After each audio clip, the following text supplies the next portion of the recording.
So, how do you feel about the, this what's broadly called the resistance? Yeah. We've seen it with the Women's March, right? With the people showing up at the airports, with the last Monday, President's Day, not my president, right?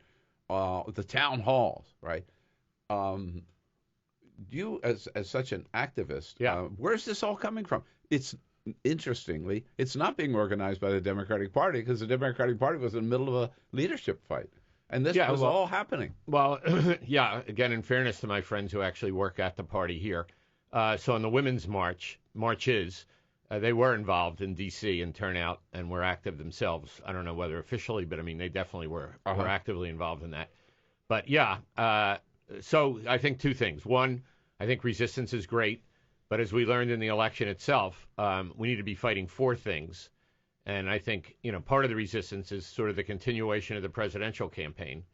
And if I was to say one thing to Hillary Clinton in that campaign, it's that, we have to fight for things, like as Bernie tried to do, Medicare for all, fair trade, higher education with no tuition at public institutions, not just against Trump. At the end of the day, that didn't work in Michigan and Pennsylvania and Wisconsin. So I think resistance is great, but I think we have to be clear who we are, what kind of a movement we're building. Last thing I would say about that is inclusive.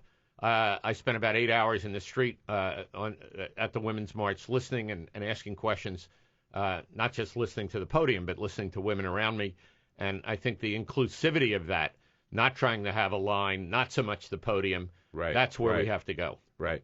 But there is, wouldn't you agree, an energy that like we haven't seen in a long time. Now it's a matter of channeling that energy, as you say, in the right directions, or bottling it, as some people have said. But and I think people are ready, as Peter indicated this earlier, people are really ready and hungry to.